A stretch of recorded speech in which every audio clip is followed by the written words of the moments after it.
conversation, plenary, will focus on Gritt, getting results in tough times. Now, that's an acronym. So the panel conversation is focusing on Gritt, G-R-I-T-T, getting results in tough times, stories of triumphs. And it will be so lovely to listen to persons who have gone through difficult times but have triumphed through these difficult times. They will be sharing their vulnerable stories with us, but again, inspiring stories of triumph. So Gritt will focus on getting results in tough times, stories of triumph. This panel conversation is sponsored by Bank of Industry. So thank you. Please give a round of applause to Bank of Industry for sponsoring this particular panel conversation. To moderate this conversation, it gives me great pleasure to now make welcome the principal partner, Marcus Okoko and Co. to the stage. A round of applause for our able moderator, Diane Okoko, FCIARB, who will come up stage to bring up the distinguished and eminent members of her panel as she steers this very important conversation as we go on today at the first day of the 22nd WIMBY's annual conference. Over to you, ma'am. Good morning, WIMBY's ladies and the gentlemen in the room. Can I request very quickly that we do quiet down, because this is one topic that you want to listen to. Everyone who lives in Nigeria now, and I dare say the world too, is actually living in tough times. And this panel seeks to talk about living in tough times but thriving. So my panelists are people who have not only weathered the storm, but have come out of the storm even stronger, better, and made a success out of it. So earlier today, someone saw me and said, she's someone who is not living in tough times. And I did smile. And I said, you know what? It's not possible for you to be living in the world now and not living in tough times.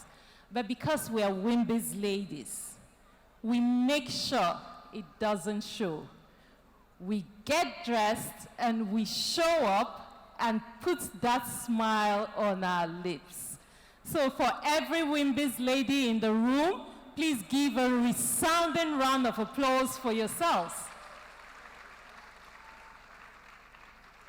Now, to help me do justice to this all-important topic, I have a stand-up panel of real entrepreneurs, corporate world, big hats, and people who will tell you what it takes. First on this list is Mrs. Bola Mabel Oko, as she's fondly called Coach BMG. Coach BMG is the founder and chief executive officer of BMG Advisory Services, a coaching and leadership development outfit empowering female executives to maximize their leadership potential. But Coach BMO, my apologies. So now everybody knows that BMG is my personal person. So BMG, at some point, you will have to identify yourself. Welcome, Coach BMO. Next on this list is somebody I like to refer to as AO, Mrs. Alexandra Ohu. She's the head of operations of Josen Holdings. She's a trained professional in the creative industry, but she has moved over career paths and is doing cross-border trading. Welcome, Mrs. Ohu. Next person up is Mrs. Sade Morgan. Mrs. Morgan serves as the Corporate Affairs Director of Nigerian Breweries PLC. And, well, everybody knows that Nigerian Breweries is a global leading brand. She drives an agenda for responsive CSR and optimal operating environment. Welcome, Mrs. Morgan. Last but certainly not the least is the person we like to refer to as the lone male on this panel. Simon Melchior is blessed amongst women.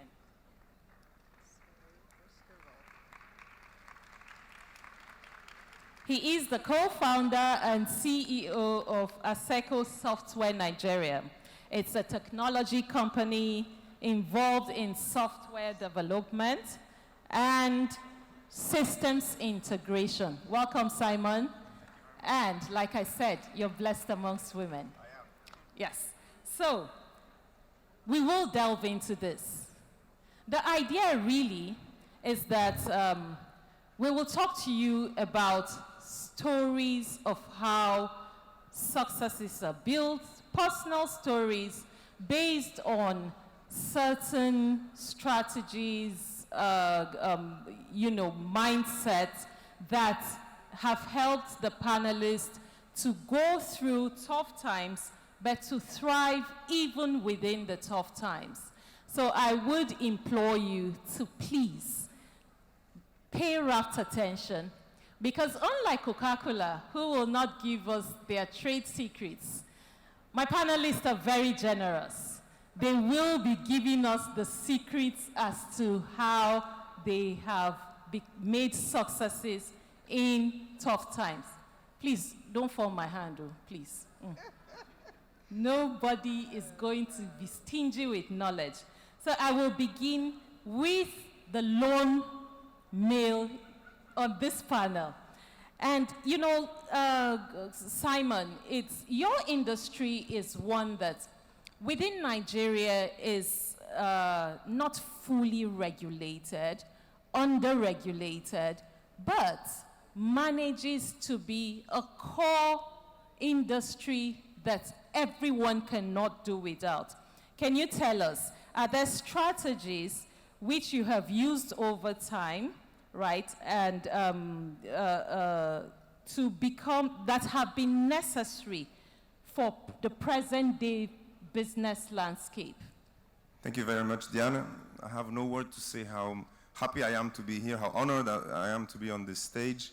When we were singing the national anthem this morning, I had goosebumps and tears in my eyes, and I realized really, I've heard the national anthem and I've sang it at the State House about maybe 2 or 3 times, in Lagos, in New York, in London, at the High Commission, in many different places, and I just understood how, the words, the lyrics, I love the lyrics of the national anthem, and they just resonated so deeply in me at this time and in this place because of the tough times we are going through, and also because I just love WIMBIZ, and I really know that, as was said also by Molade, you are a platform for transformation. It's not about just the conference, but it's really about effecting the change.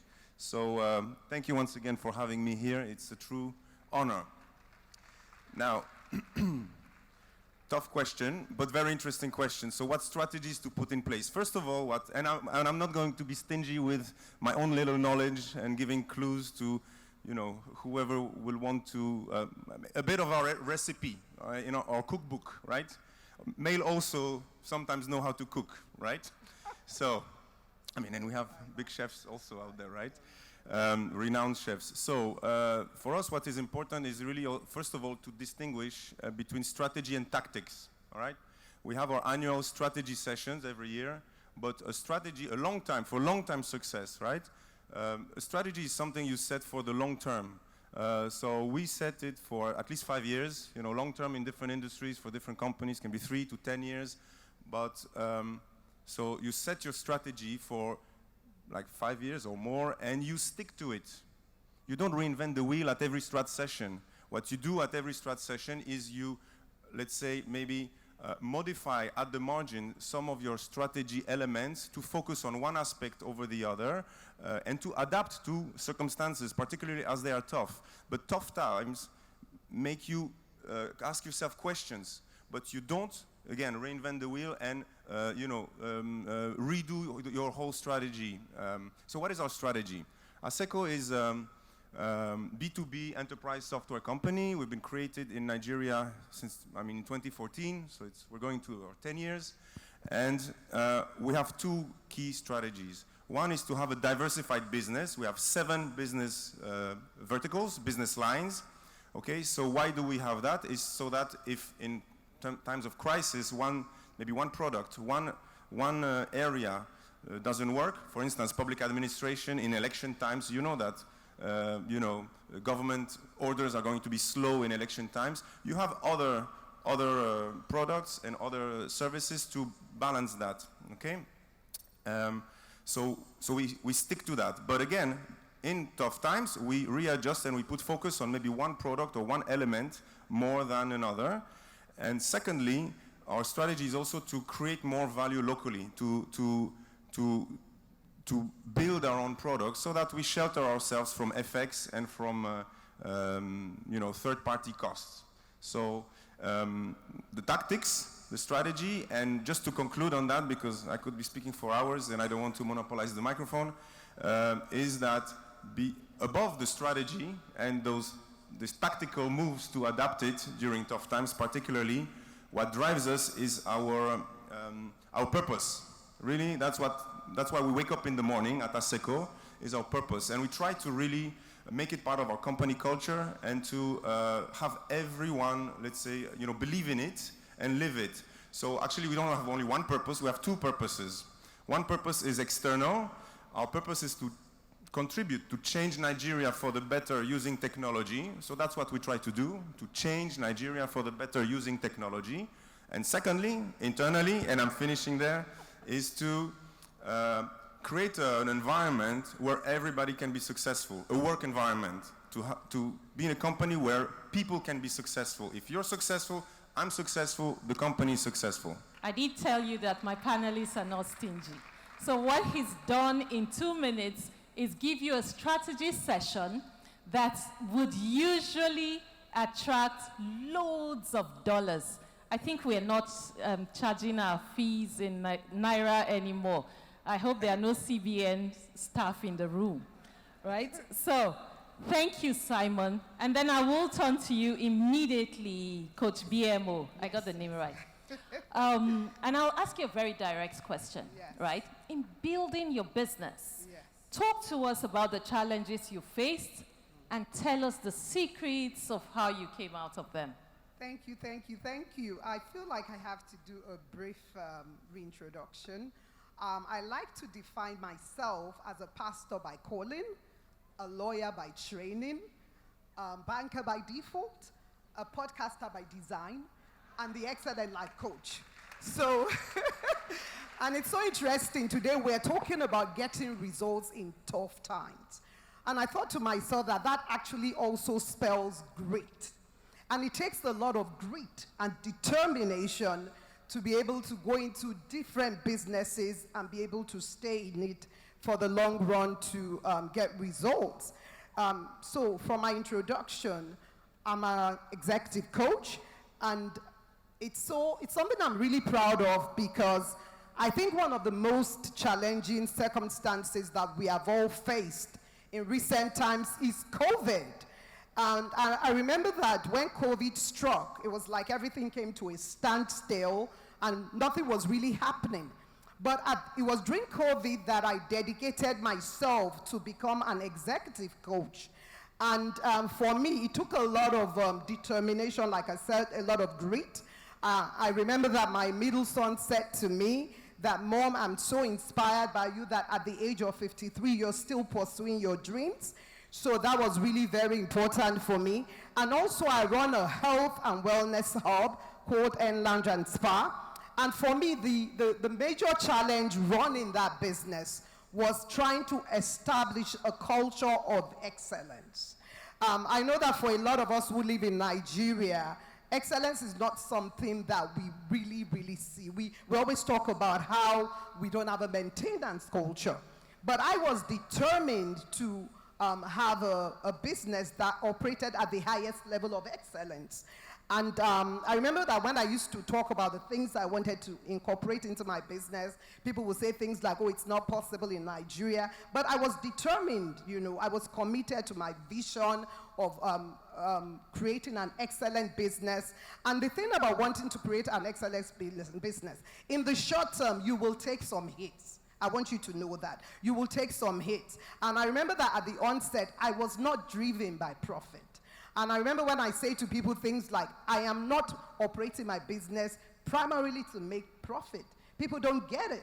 But in the long term, if you are focused on your values, you are focused on creating value for people, you will be able to have a sustainable business which will not only be profitable, but also operate at the highest level of excellence. So for those in business, I want you to have a vision. I want you to be committed to your vision and to understand that it takes time, it takes commitment and consistency to build a business that will generate the results that you want. Thank you, Mrs. Morgan. 3 things: time, consistency, and commitment. Yes. So, at this point, it is curious to think about running a business not essentially for profit. Yes. The first thing my professor told me when I went to business school was, it is criminal to run a business at a loss. Yes. So, if we're not running a business for profit at the onset, then why are we in business? And to answer that question, hold your thoughts. I will go to Mrs. Ohu and ask her a simple question. How do you balance operations and profitability? Because for us in the room, as Wimbiz women, we're driven by excellence. At some point, excellence will be the cost that you will pay, in quotes, to have a sustainable business. How do you balance running a business, cost effectiveness, and profitability? It's an honor to be here. Excuse me. So, to do that, teamwork, I would say, is my tool. Teamwork, communication. So, right now with the fuel situation, I will go with that. We run a distribution company. JCN Holdings is a distribution company. We distribute wines and spirits. So we had to create a tier system. And we narrowed down on our distributors. We had over 100 distributors. So we had to break that down, bring them down to about 65, and create a tier system so that based on the value they are bringing to the company as well. And so, excuse me, it's broken down into 3 categories of trade. You have the open market, which is like Akpogbo and trade fair. Then you have the modern off-trade, and the on-trade. So with the fuel situation right now, we budget how we do our deliveries. We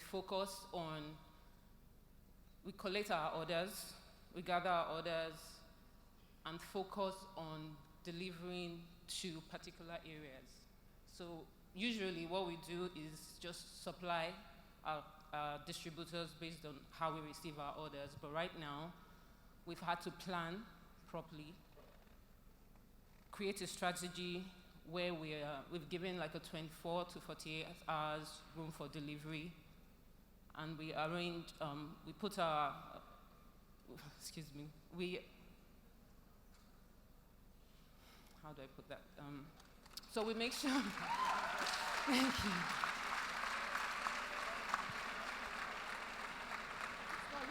Thank you. You know, it's not easy to be giving out secrets, right? You want to know what to hold back and what to just put out there. Her competitors are in this room, so. Thank you. So the focus being on logistics, right? We make sure that all our orders, we plan our orders appropriately. For chains of supermarkets, right now nobody wants to pick up their products because of the fuel situation, for example. So we plan how we do our deliveries as opposed to just delivering as we used to before the subsidy situation. So we plan our deliveries based on areas. So if we have like 10 orders and there's maybe 6 going to the mainland, 2 going to Chevron area, 2 going to the island, we'll focus on where we have the most orders and we work with those first. Thank you so much, Mrs. Thank Ohu. you. Thank you so much. So, they don't want me to.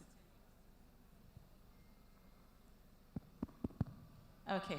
So you see, it's not even the tech people have a way of making sure that you don't give out all of your secrets at the same time, right? So they are ensuring that this mic at some point is going to obstruct that, but I refuse for those secrets not to go out.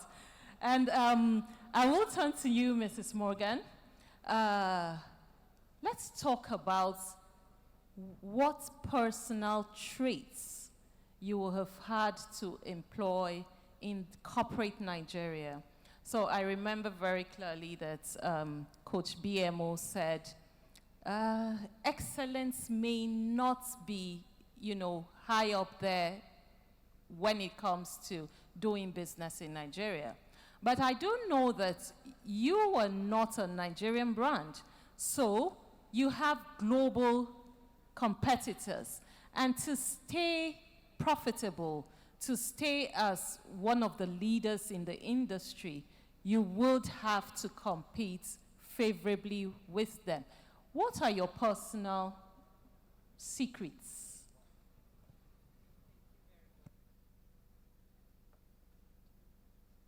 Thank you very much, and good afternoon, everybody. It's really quite overwhelming to be here. I must tell you, powerful ladies, a sea of WIMBIZ ladies, very formidable. So it's such an honor and a privilege. Thank you for having me here. So personal strategies, wow, very weighty, but one thing I know that I have tried my best to live a very fundamental principle for me has been to be exactly who I say I am. Not a carbon copy of anybody, not a photocopy of any, be me. So in that, you find a lot of confidence. But of course, these are tough, challenging times. And working with Nigerian breweries 5 years now, and before that, I had worked with Nigerian Bottling Company, proudly Coca-Cola, as well as British American Tobacco. And one common trait for all of these FMCG companies is volatility, the lack of knowing what can happen next. Unfortunately, particularly in a country like Nigeria. So as an individual, and you're heading up a team, what are the things? And I actually put down 4 things in terms of my strategies. And the very first is to be the best. I know it sounds trite, but to be the best at every aspect of life. So as a leader, as a professional, so my background is in law. I'm now a corporate affairs professional. And as a mother, as a wife, and even as a daughter, because at the end of the day, we have all of these multiple balls that we are juggling. And really, as an example, I remember once, this is going back to British American Tobacco days, and you're there, EXCO, and for the longest time, I was the only female on the board, and I have to say, I think I was a little bit of a star until we had a new human resources director, and she came in, and she had been recruited from GE. She's my very good friend now. And we had a competition then. You would always take the minutes. We would rotate that. And we used to compete to see how soon after the meeting you could have those minutes sent to everybody. So next thing, she was taking the minutes, and she used Excel. She did it so quick, and she sent the minutes immediately, and I was like, whoa, okay, I need to go and upskill. So, so it also speaks to never resting on your oars. Now, the second thing for me is about seeing tailwinds in everything. Don't know the meaning of headwinds, how to succeed and how to turn every situation into good or something that is not so bad. And I remember when I was on international assignment, looking after 86 markets, regional role, and the company said, we need to restructure. We want to localize you here in the UK. And I thought, wow, this is not the choice I want to make at this point in time. I wanted a re-entry plan to Nigeria. If I can't have it with this company, I have to go out and look for it. And I dusted my CV, and after 11 years, moved to another company. And the last two things I would say in terms of remaining competitive on a global platform would be to say, live by your own narrative. You really have to create your brand. You have to, I always say this story, and if I have enough time, I'll be very quick. But I feel a lot of the time we all work. We have our nose to the grindstone, but we don't create visibility about what we do. Some people call it packaging. But really, you have to also have your brand and let people know about your brand, even as a company, about what you do. And I had this colleague that every time he would get to the office, he would go around all the desks. Yeah, he was Italian. And Donato would come to me and say, oh, Shade, what's happening this week? Have you heard about this? Oh, we did this, we did that. And if I was to do his appraisal, I would actually know more about Donato than maybe about the things I had been doing. And today, he's a global CEO. So very important to own your narrative and to also make sure that we have that self-direction. Thank you. Thank you. Thank you so much, Mrs. Morgan. And at this point, I will ask, are you taking down notes? Because I cannot imagine that all of these secrets are being sent to you, the strategies, and those notes are not on, if you had an app, and Simon will help us out with this, to just record and translate into notes that you're very able to refer to easily after the translation.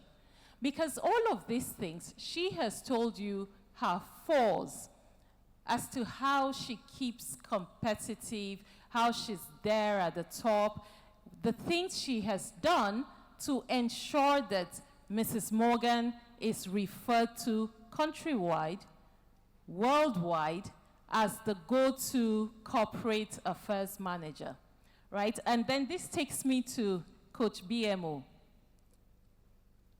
We've heard so much about having multiple streams of income, especially in the country we live in the present day that we live in.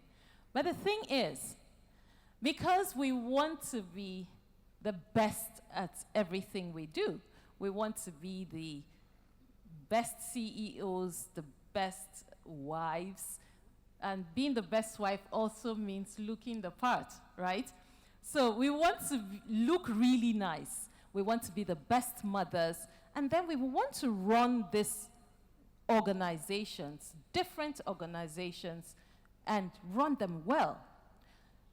Please talk to us about how you keep the balance, how you do not give your time to one organization, one business entity, and relegate the other. Okay, thank you very much. I'm so happy you asked that question, because for anybody who knows me, I always say that work-life balance or work-life integration, some people call it work-life integration, is my passion. Because as someone who does a lot of things, it really takes a lot of delicate skill and balance to be able to make sure that you're channeling your energy and your time into every area of your life. I am a wife, I'm a mother, I'm a pastor, so there's really so many areas of my life I'm constantly trying to juggle. And I always say something that you have to recognize in every season where you want to channel your energy. Because I have to be honest, when I became an executive, I struggled for a little bit with mommy guilt. Mommy guilt in the sense that I wanted to succeed at what I was doing, but I also recognized the fact that as a mom, my children were entitled to have the very best of me. And so what I've learned to do is to create what I call quality time regarding whatever area of my life I'm focusing at any point in time. Someone said something to me, especially when it comes to your children, that when you spend time with your children, when you are leaving, you must be able to create enough memories so that when you are not there, those memories will keep them going. As far as business is concerned, one of the things I've learned to do is to delegate. Because I'm one of those people, my husband always says I'm a perfectionist, and I say no, but I just believe that things need to be done in an excellent manner. And that was something I really struggled with, initially when I was trying to build a business, because I kept having this mindset that I wanted everything done the way I wanted it done. But over time, I have learned to delegate, and also now being an executive coach, I have a lot of resources that help me to be able to raise leaders who are able to step in and do what I do when I'm not there. Because for a lot of moms, there's this question that is constantly asked: can a woman have it all? And I think it's such an unfair question, because men don't get asked that question. And men are also juggling all these areas of their lives. But the truth of it is that as women, we just seem to pour more of ourselves into everything that we do. And so in order to maintain that level of balance, just recognize, we can't do it all at the same time, but recognize at every stage what area of your life needs your energy, your time, your resources at that point in time, and make sure to put all that into it. Thanks a lot, Coach BMO. So remember that there is a time and a season for everything yes. under the sun. So this is the time when you pay all of the attention to your husband, because at that time he's just complaining about work. He forgets that you also have your own job where you have challenges as well. You listen to him, but you give him maybe chamomile tea that just sends him to sleep. Nobody should tell my husband that. Simon, over to you. Let me ask you about, so your industry is peculiar, right? And I know that in Nigeria, because I know a lot about our legislations, there isn't really that legislative pool, in the sense that, you don't really have that one regulation that totally regulates your industry. Talk to us about specific challenges that you've had when it comes to diversity of legislations, and how you have had to overcome them. Okay, thank you. Be generous. Okay, I will, but I have to recognize that it's true that as men, we have fewer sacrifices to do between work-life balance and family time, etc. And particularly myself, I try to spend more time with the children as well, but we don't have to, of course, make a pause in our careers and so on and so forth. So it's a huge difference, of course. Now, I would say, so in tech and in cybersecurity, we're involved. The legislation, the regulations are very dynamic, are new. We take different, let's say, references. And what I see here in Nigeria particularly is that the government, both at the federal and at the state levels, is quite keen on actually engaging with the industry and experts from the industry to create local legislation, like regulations. So I would say in general, actually, that government is not a challenge for us. The government is not a problem. And I think also we have to, let's say, stop thinking about government as being able to solve all our problems. Nigeria has been growing. I mean, I've been living in Nigeria since 2011. We had this, 7-8% annual growth, economic growth there. Did we have a better government then than now or not? I mean, we all have our political opinions. I'm not saying that, but Nigeria has been growing without government or in spite of government before. And we just have to roll up our sleeves and and get on with work. And I think also the government knows very well, both at the federal and at the state level, that the government is not the creator of employment. The government is not going to create all the jobs, and but it's about working with government. Of course, if I have more stable and secure environment, I grow my business and I pay more taxes, and it's a win-win for everybody. And I hire people, so there's less unemployed youths in the streets, and and everybody is satisfied. So my biggest challenge really is and as a software company, as an IT company, our main assets are people. And when people are leaving the country, the Japa syndrome, that's the big problem. So I'm not worried about government. I'm worried about retaining my staff, about creating, not only hiring right, quickly, motivating our personnel, and retaining them, giving them opportunities, to grow and to enjoy what they do, to have fun. We have zero tolerance for office politics, conflict resolution immediately, and some of the things that just make people happy to work and to do great things together. He is a Nigerian. Simon for president. Simon for president. I shall be his campaign manager, right? Thank you, Simon. I'm not Nigerian by birth, so unless you change the constitution. No. There are ways of naturalization. True? You have to be Nigerian by birth, though. He knows. I can be born again, but in a different way. Right? So let's give very quick tips. We know that in order to thrive, resilience cannot be chucked to the side. Thriving anywhere, in marriage, as an entrepreneur, as a C-suite executive, you must be resilient. So I will ask in 1 minute, I'll begin with you, Mrs. Ohu. Give us very straight to the point tips about building resilience. So a resilient mindset. But before I even go to that, Mrs. Ohu, let me ask you to give an advice to aspiring women.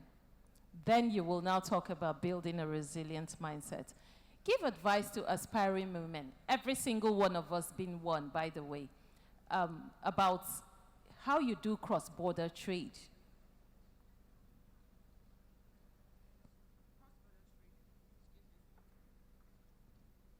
Cross-border trading. Research. Wherever you decide to go your business, if you're moving from Nigeria to another country, it's important to do research. With a place like Accra, for example, you have to partner with a citizen. You cannot start a business without having a citizen on your board of directors or as an owner of the company. You have to partner with a citizen of Ghana. And doing a research, knowing what your product, if your product is good for the market, because if your product is good for the market, you have to work on your documentation, your permits,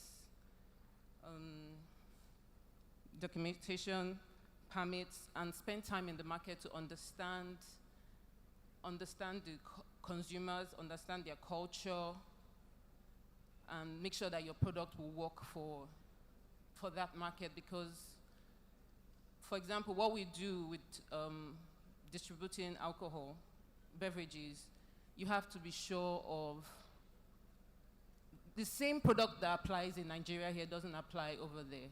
So, for example, the market here, they do more of 70 cl, but in a place like Accra, it's more of a 1 liter market.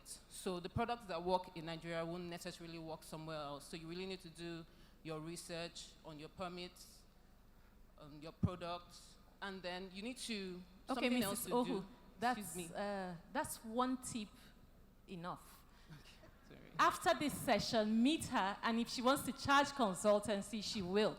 Let's talk about building a resilient mindset. 1 minute.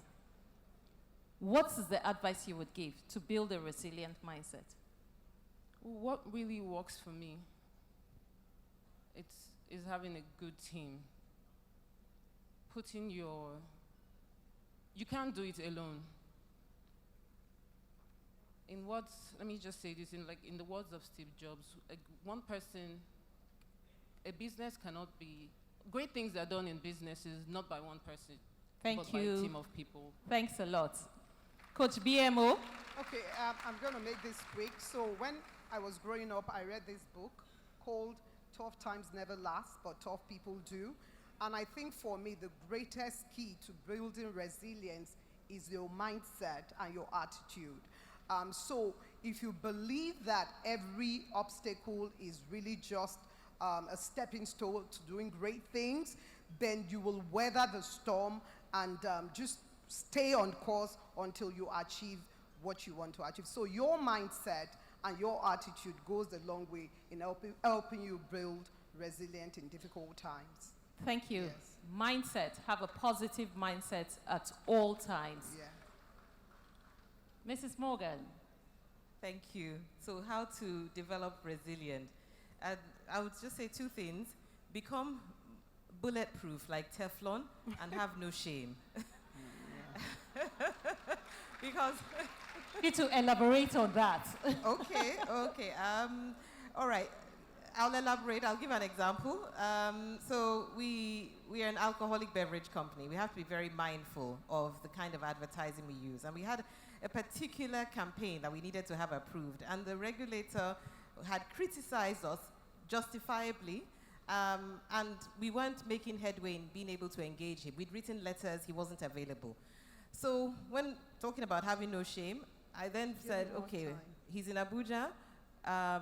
When will he be in the office? And we just flew there, got first flight, the 6:05 ones.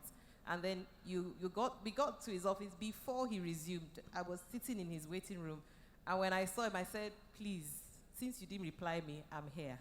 Please, you need to see us. And he was so pleasantly surprised that he saw us.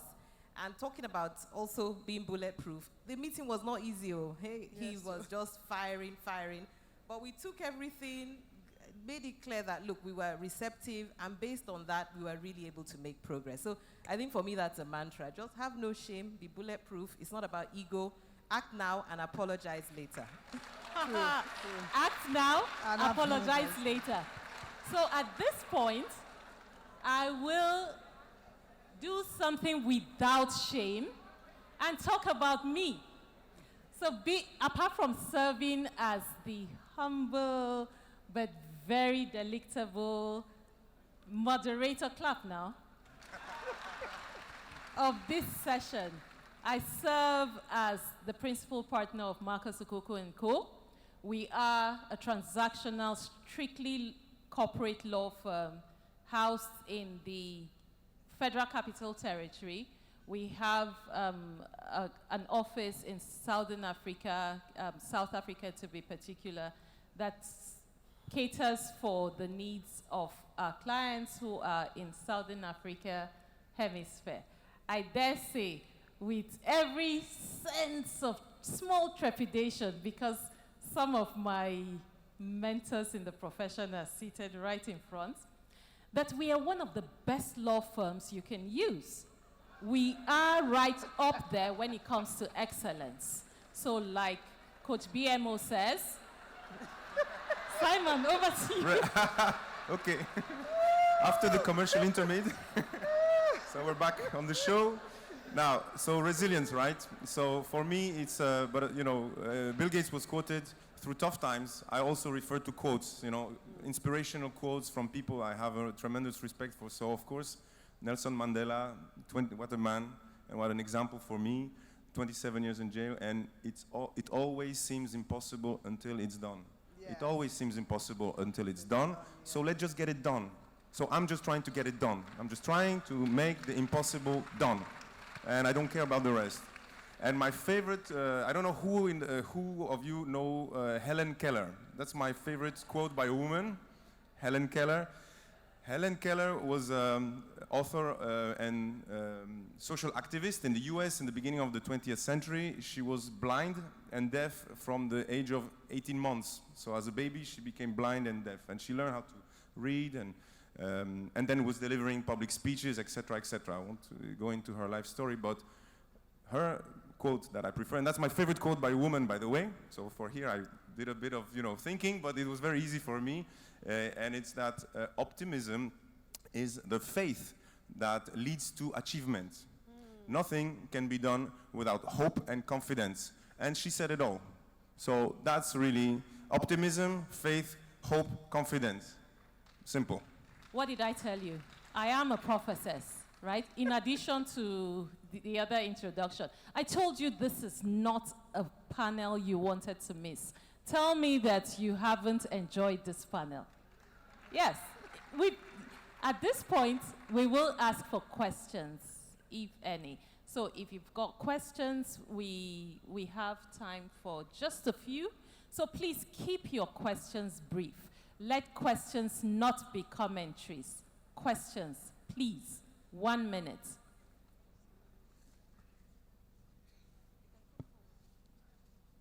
Good afternoon. My name is Amina Mohammed. I'm a media practitioner. I work for IMS Media. My first question is to Mr. Simon. And he made reference to our GDP because you are somebody who loves women. I want to ask. Yes, I mean, in the positive realm. Yes, you made reference to GDP. What's your counsel? What kind of business, what trade would you advise women to go into to boost their entrepreneurship and then, of course, to improve the GDP of Nigeria? My next question is to the corporate affairs sister seated there. You learned from a mentor during the minutes taking. What have you also been doing to mentor other younger women? Thank you. Thank you, ma'am. Next question, please. We will take 3 questions at a go and then go back to the panelists to give their responses. Next question, please. The lady right in front.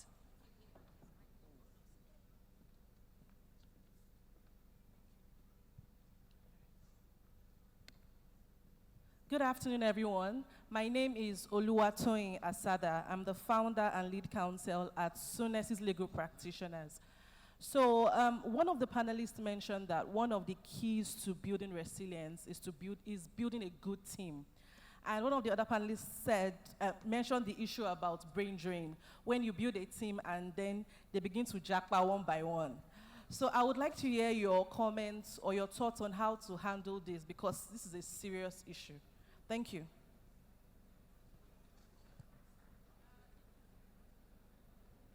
Panelists in particular, you would like to handle that question?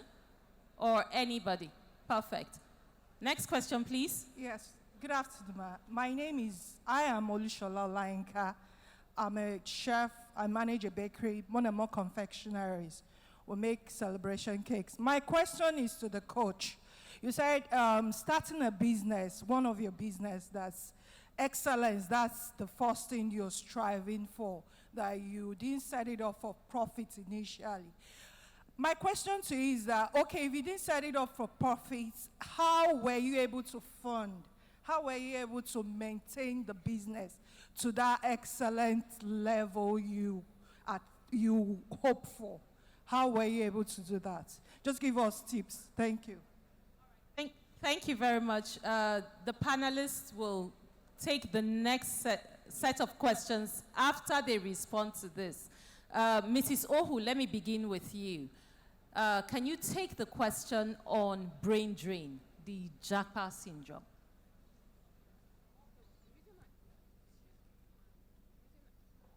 I emphasize on teamwork a lot is because I've come from running a business by myself to running Josian as head of operations. You cannot avoid the Japa syndrome because of the situation of our economy. But what I did going into Josian was focus on what our staff do outside of the business. I took an interest in what they are doing when they are not at work, what their side hustles are, and try to invest in that and help them with that. Amazing. Coach BMO. So my question is, at what point do you draw the line? And I'm so sorry I'm having to, bring you back to this. I'm not supposed to be asking questions. I already did mine. But if you're investing in their side hustle, where do you draw the line? And at what point are they working for Josian when they are doing side hustles? We've had some theft issues a while back, which is why I focused on that, so that I know that something else is keeping them busy when they are not at work. After drawing the line, I also run a company, Alexandra Callister, where we take care of, I help people with their education and stuff. So it's really hard to draw the line, especially with the situation in the economy. People always need help with medicals, with all kinds. So what I try to do, again, with my team, is to narrow down on how we assist people and reach out to other NGOs to assist, because we can't do it alone. Thank you. Coach BMO. So just to clarify, what I said before was that my main focus at the onset was not profit. But the way I want to answer that question is to let you know that if you are committed towards excellence and building a brand that is focused on creating value, at the end of the day, you will be more profitable than you can even imagine. Because I think the mistake a lot of people make is that they are so focused on making profit that when they are not making profit, they start to cut corners. But you have to understand that business is about the long term. So I've been running my business now for 7 years, and honestly, I can tell you now that I have weathered the storm. During COVID, we were paying our staff even when our office was not open. But at the end of the day, what we have done is to build a business with commitment and consistency over time and to be profitable at this point in time. So that is my answer to that question. Thank you very much. Mrs. Morgan, you want to take the question addressed to you? Thank you very much. I think the question was on how do I mentor after seeing someone that I also was challenged by. And I would say 3 things. First is to actually be an enabler. Because yes, it's very easy. We all have mentees. You have the conversations. But within whatever role or position you occupy, how are you an enabler, given that women have so much stacked up against them in the workplace? And one of the things in terms of being an enabler is, as a manager, understanding the work-life balance, understanding when you need to have those concessions. At Nigerian breweries, we have a creche where we were able to, it's actually used both by the men and the women, but that was really exceptional. And that was based on now going from having just 0 women in the management team as at 2017, but today having 3. So those kind of decisions make the workplace even more enabling for others. It's so important. Second is opportunity. Never standing in the way of opportunities for particularly the female members in the organization, in the team. And this at times has come with sacrifice, but I recall, a great talent in my team, opportunity to move to the Netherlands. Mrs. And Morgan, we made it possible. I will have to cut you short, because when you see not one, but both compare on their feet, then you need to behave yourself. Thank you very much. Simon, please, in 30 seconds. Thank you very much. I had one question addressed to me in terms of an advice for women in business, which business to go into. Well, firstly, I would say for ourselves, and to some extent, politics can be seen as a business.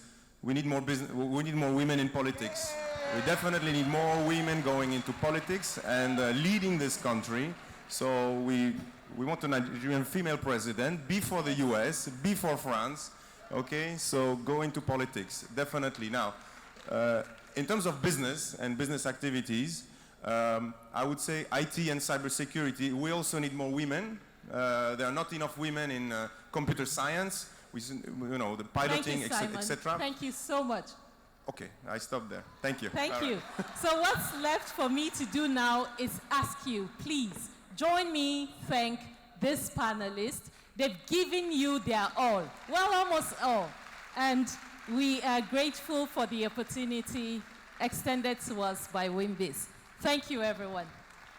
Amazing, amazing.